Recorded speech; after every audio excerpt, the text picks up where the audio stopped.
எந்த ஒரு நிலையிலும் சிவபக்தியை கைவிடாதீர்கள். அது எப்படிப்பட்ட துன்பம் வந்தாலும் சரி, எப்படிப்பட்ட கஷ்டம் வந்தாலும் சரி, மனம் என்ன உங்களை போட்டு குழப்பினாலும் சரி, அந்த மனம் சொல்வதை சில நேரங்களில் வந்துட்டு புத்தி கொண்டு ஆராய வேண்டும்.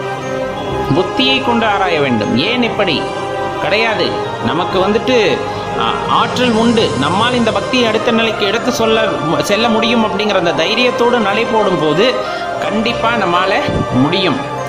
அப்போ தடை வருது, இடைஞ்சல் வருது, என்னால் முடியல அப்படின்ட்டெல்லாம் இறைவனின் மீது வைத்த பக்தியை வந்துட்டு திரும்ப பெற்றுக்கொள்ளக்கூடாது.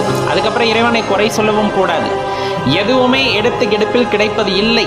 முயற்சி செய்யாமல், அதற்கான பயிற்சியை செய்யாமல் நாம் நடந்ததே இல்லை. அப்படி இருக்கும்போது இறைவனை உணர்வது மட்டும் அவ்வளவு லேசுப்பட்ட காரியமாக அமைந்து விடுமா? அதற்கான முயற்சியும் பயிற்சியும் கண்டிப்பாக செய்ய வேண்டாமா? நல்லா தெரிஞ்சுக்குங்க, எந்த நேரத்திலையும் பயிற்சியும் முயற்சியும் இல்லாமல் எதுவுமே நமக்கு கிடைப்பதில்லை